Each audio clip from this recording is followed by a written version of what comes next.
आजिठु माँ जगज्जननी नवदिनात्मक पूजा चलचंचल शक्तिपीठ बलांगीर समलेश्वरी मंदिर में आजिठु 9 दिन जाए दुर्गा 9टी बेशरे पूजा सह दर्शन धरापृष्ठ पूजा पाइबे माँ जगज्जननी।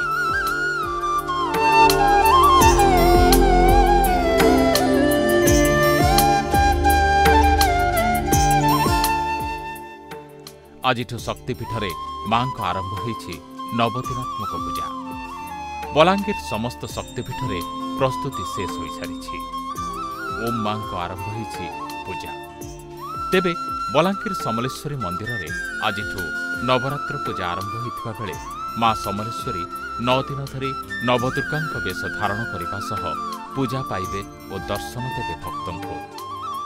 आज माँ समलेश्वरी शैलपुत्री देवी रूपे भक्त मानक दर्शन प्रदान करिसेंती।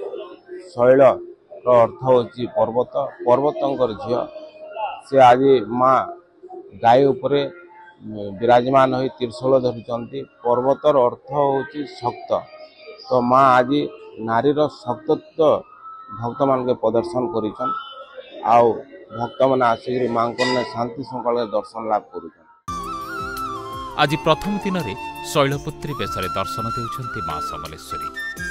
आज भोरु माँ द्वारफिटा नीति सह हेइथिला समस्त नीतिकांति पूजा और परे माँ बेश दर्शन पाई छुटीथिला भक्तों सुओ।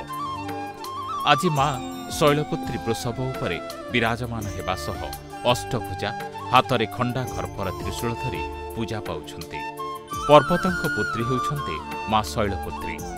आज एही रूपरे माँ दर्शन करी मानसिक कले ताहा पूरण होइथाय बोली विश्वास रही।